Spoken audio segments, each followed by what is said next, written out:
This video is going to discuss a little bit on how to approach a solo completion of Final Fantasy Tactics, and this is in the new release of the Ivalice Chronicles. This particular challenge is going to focus and showcase a single class and single subclass playthrough. Now, there's a lot of ways to go about accomplishing this, and you can see several guides likely out there.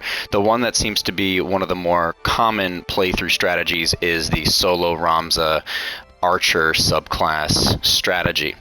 But be advised, you can do this with any particular subclass as long as you adhere to the rules of a solo class and solo subclass playthrough. So the breakdown there is, if you were to, for example, in this run use a archer subclass, then you're bound to all of the abilities, reaction abilities, and inherent movement, etc., that come with that particular class. You are not able to use any of the other job ability, skill sets, or what have you, or any secondary class skills or perks to accomplish this clear. The rules begin by stating the challenge must start no later than the daughter city encounter. However, when I first began this, I believe I had my archer subclass unlocked coming right out of the Magic City of Garland encounter, so by the time I began in the Mandalia Plain, I actually had already unlocked my archer subclass job, and I had began at that time. Following this, you are not allowed to change off this class. Typically, you want to do only story and unavoidable battles. However, this is not a absolute requisite. There are versions of this challenge that discuss level caps per chapter, which suggests that you can do some level grinding as need be to accomplish some of the battle sequences. For example, I had not done any grinding whatsoever. However, by the time I came over to the Lanalian Plateau against Milyuta, that became problematic as my character was under-leveled. I was likely only about level 3 or 4, I want to say, but we can check. I had a video about that clear, but what I had to do prior to that was do a couple of random encounters in order to not just level, but to get some of the subclass perks, more specifically for movement and jump capabilities, as your movement and jump are quite an asset in a run like this. Further, as far as the rules are concerned, guest characters are okay for use as long as they are an obligatory part of the story. For example, in the beginning, having Delita and Argath are okay. In fact, I would recommend just optimizing their equipment and loadouts, as they can be very beneficial, and even if Ramza falls, they can continue. However, once other guest characters are given the option to permanently join your team, they can be their gear can be unequipped or dismantled, and then subsequently they have to be removed from your character screens. You're not allowed to use any item duping, degenerators, or errands to do any of this. Obviously, if you're playing with Ramza only, you can't do errands anyway, but this is to prevent anything that would otherwise make your run easier. I also took the liberty, and I posted this video during my battle at the Zerkchel Falls, forgive me if I'm not saying that correctly, against Gafgarian, I knew ahead that he would obviously betray us, but I actually kept him fully geared as to not taint the difficulty of the experience. A lot of these introductory battles within Chapter 1 and starting in Chapter 2 are fairly straightforward. There are a couple of exceptions that you would like to have some planning and strategies. So let's go into a little bit of how to at least approach this, as I am only partway into Chapter 2 at the time of this making here. I had ended up playing this game since it came out, was it 97? Never did a challenge like this before, but this is a way to actually keep the game fresh. If you want to do an archer subclass playthrough, that's great, but you can do other melee classes, caster classes, as long as you adhere to the standard rules. So, in this particular case, we're following a Ramza archer playthrough. Right. The way that I would at least approach understanding this is understanding the kind of damage output and subsequent build crafting that you can do around this single subclass.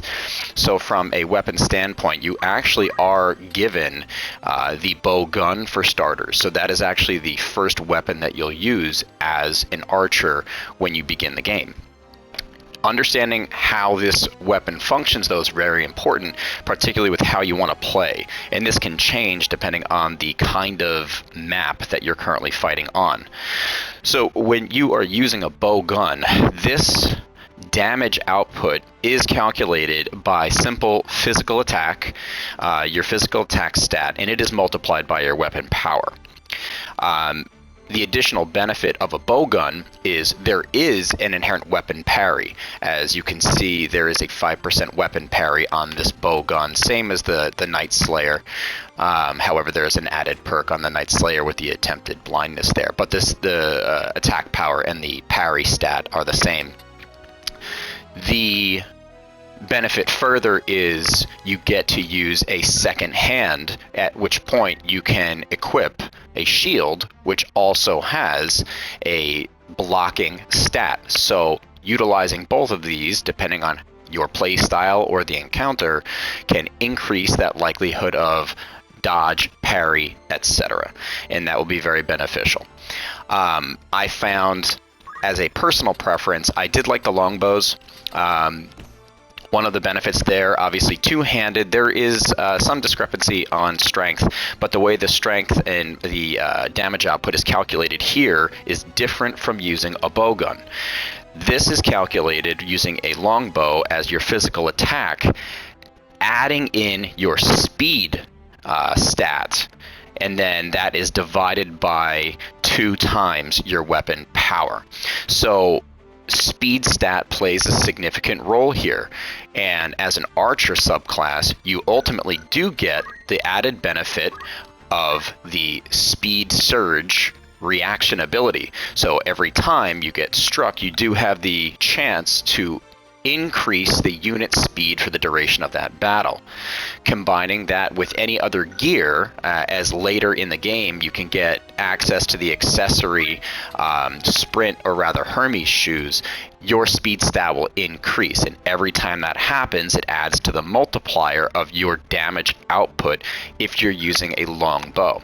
So I personally have the preference of using a longbow currently.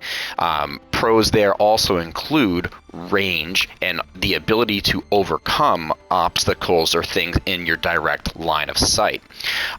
There is a bit of a limitation that if you have a enemy combatant in the frame right next to you, hitting them directly is challenging, whereas using a bow gun, you can actually aim through that particular unit and strike them anyway. So the next step comes on your gear.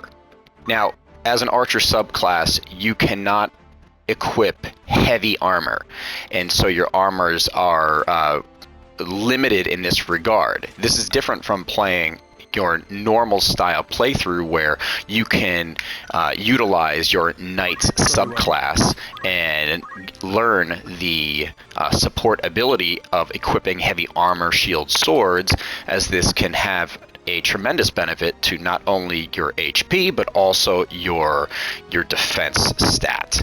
Obviously, that is not the case in this particular challenge. If you want to go ahead and have that as an added benefit, then you can do a Knight Knight playthrough. So one way to optimize this particular gear set that you're more or less fixed with is by taking note to the upper right-hand corner. As it says on the top right currently, seek help from Cardinal Delacroix at Lionel Castle. Very often as you're playing, you'll get an additional prompt there that says new equipment is available at the outfitter. You can press square. I'm playing on console, so you can press square and you can pull that information up, and you can see at each major city or town what kind of gear you're going to be getting. You could be in the middle of a series of battles and then from one to the next get a pop-up that states new gears available. You need to check out what that gear is and then go and obtain that, because then you may find yourself a piece of gear, weapon or armor alike, that will then facilitate your stats and make your playthrough from that point more enjoyable or more reasonable. A good example of that is during the Milyuta, subsequently the Wiegraf fight on the way to the Zeekden Fortress encounter against Argath, you actually have one of those occur, so it'll be beneficial to return either to Egros or Garland, possibly Daughter, and you can find something that will ultimately boost your stats, making this more reasonable. Then the next piece we should talk about are actually the skills that you'll be using from the start and for the rest of the game. When you start out at Mendalia Plain, Daughter City, you're going to be very limited. However, you'll have some job points available. I did not post my Daughter City encounter, but I think I only had a singular ability with no reaction or support abilities at that time. So it was a simple aim that I was locked into at the time, and that was, I believe, aim 4. I only had aim 4 available to me at that time. And that's obviously to give yourself a little bolster to your attack, and the charge time is not significant for an aim 4 that you'll accidentally miss the shot, as that opposing character may have had a turn already.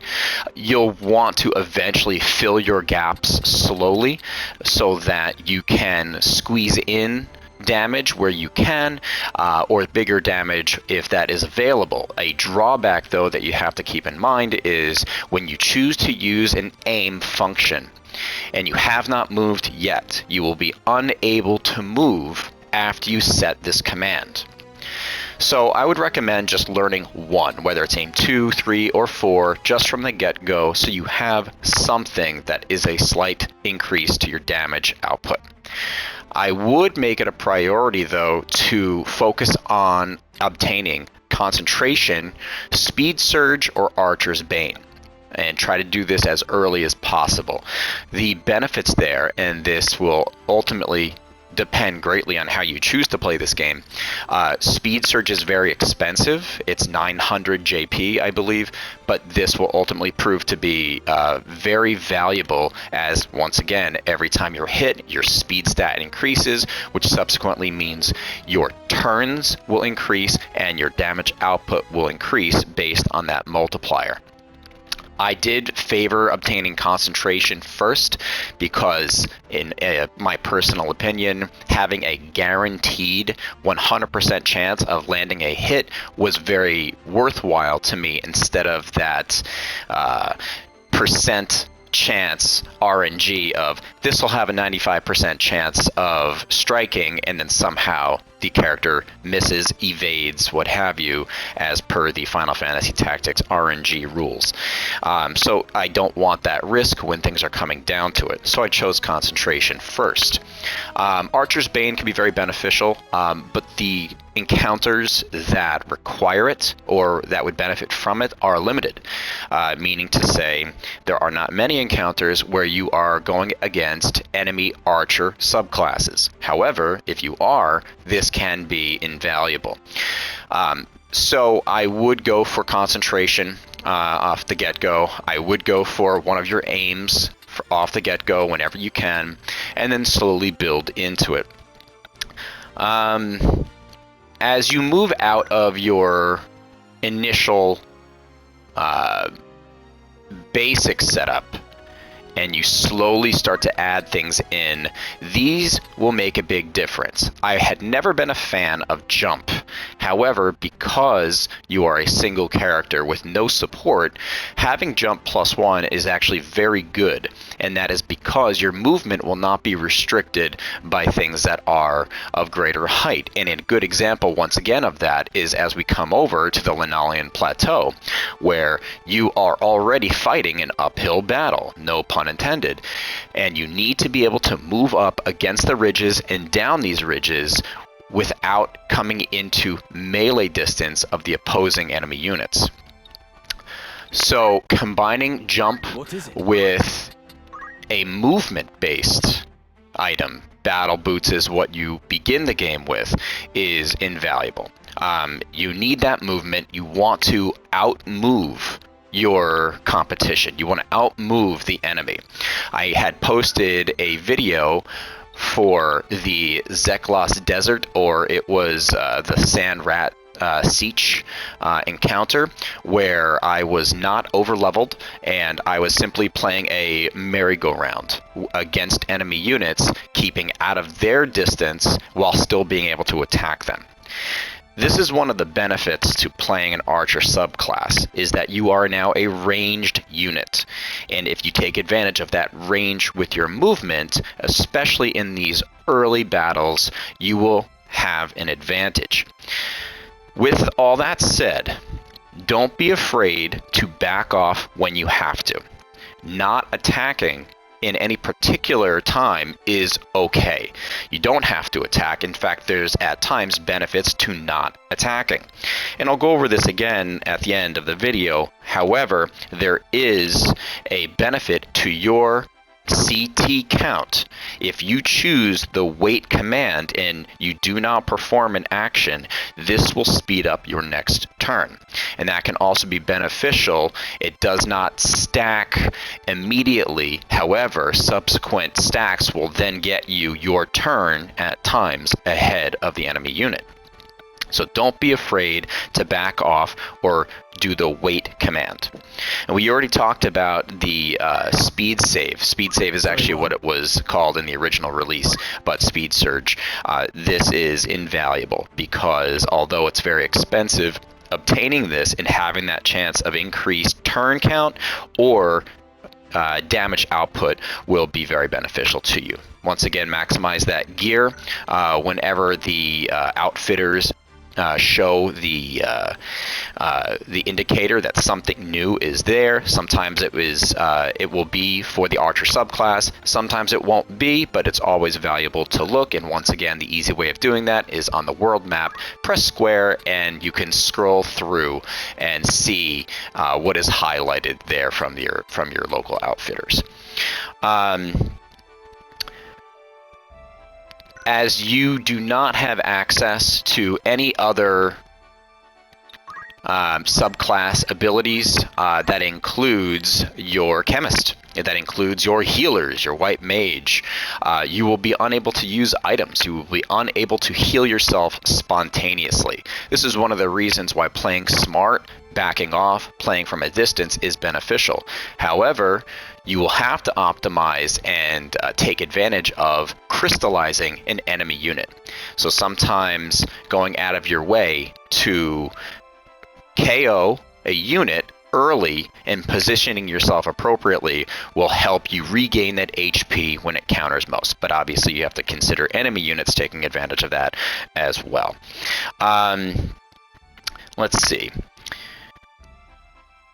One of the important things now when you talk about how to approach certain battles, I think, your first example of this in Mandalia Plain is your option to save Argath, later on save Boko the Chocobo in the Aragway Woods.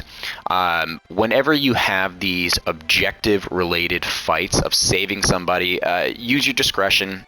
You can make your life easier. You could,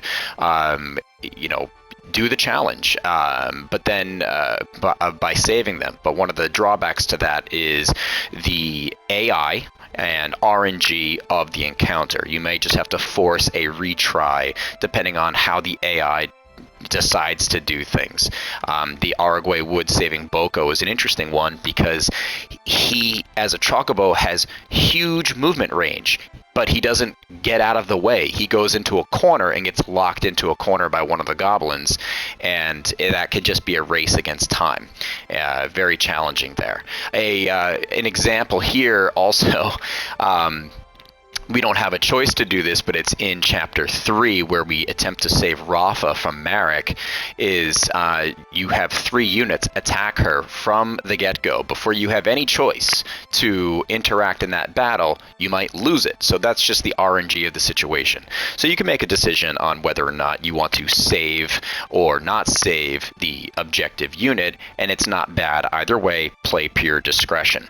However, there are battles against an objective target unit, and I believe your first example of that is at the Brigand's Den against Milyuda. Subsequently, again, Milyuna at the Linalian Plateau, then Weegroff here at the Favoham Wind Flats, and then Argath at the Zeekden Fortress.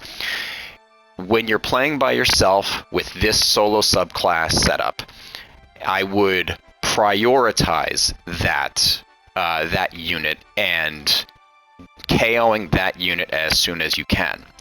This is not always possible depending on how that setup goes.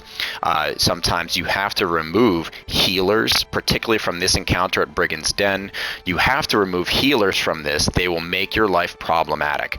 They will take away your time. So sometimes when they're in the process of charging an attack, knocking them out sooner actually is beneficial. But there are others where simply focus firing that objective unit will down them quick and turn a longer fight into a 2-minute fight. Most of the time when I'm not doing a challenge playthrough, just a standard playthrough, I just try to kill all the enemy units and get them to crystallize, get their skills, which is all very easy to do. Now with this added challenge difficulty, that's not always possible. So, time management and planning can be important there. Very good example here is when you're playing Weegroff in the Favoham Wind Flats. I think I got him weak in, I want to say, 2 charged attacks, and it was him or me. He was going to get me down in 2, or I was going to get him down in 2. So sometimes focusing these targets first and foremost will lead to a faster and easier victory. A very good example on taking advantage of your terrain, the high ground.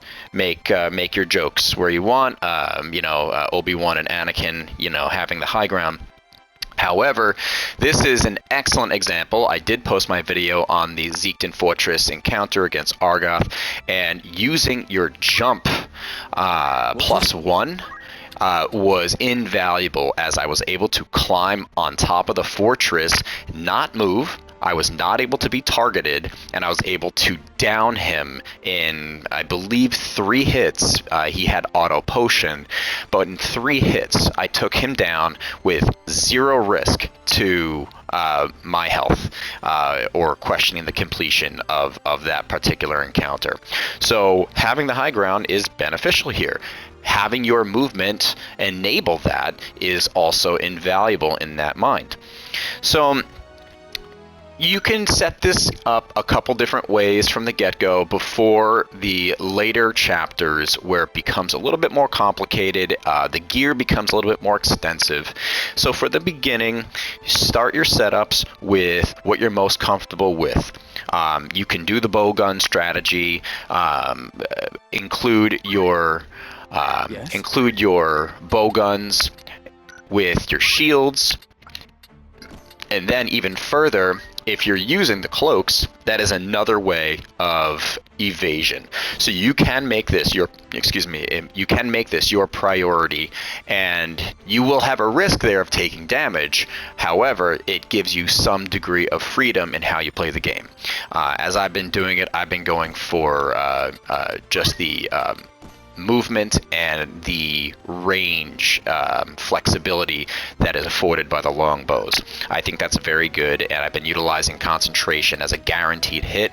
You can do the evasion setup we did before, have Archer's Bane on there, and that is another added layer of protection, but mostly beneficial if you know you're about to encounter some enemy archer units, those ranged attackers. So to close here, a couple tips and tricks. Some of them we've already said. Choosing the wait command again, which can potentially speed up your next turn. Use these wait commands. Avoid actions when it's appropriate. Don't force an attack if it leaves you vulnerable for a counter attack, not a reaction counter, but for the enemy units to have access to you from close range. So use that wait command, use the high ground when it affords, build around that so that you have accessibility to do so. Use the movement, and that comes by your accessories at this point, as we don't have access to the Squire job class where we can use their movement +1. Unfortunately, that is against the rules of this particular challenge, so you can't do that. Save or do not save the objective when able. That is sometimes unavoidable in terms of the game's AI and RNG, whether that objective target behaves in a smart way or not. So that's up to your discretion. I don't think anyone will be too critical of that. You can do random encounters, and we didn't talk about this before in terms of level grinding. Level grinding is acceptable. Now, there's some versions of this that do not do that. However, level grinding, if you choose to do that, requires caps. At Chapter 1, you may not be any higher than level 20. Chapter 2, no higher than 35. Chapter 3, no higher than level 50. And Chapter 4, no higher than level 70. And then that does not include the Midnight's Deep component there. So you are able to level up with those restrictions. Choose your character class, your subclass, based on what you're going for. We're doing the Archer here.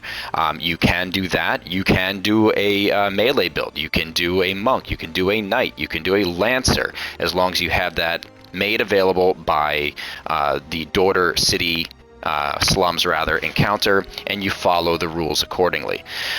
This might be a decision based off of your experience level, the challenge you're looking to face, or just your favorite character that you want to do that with.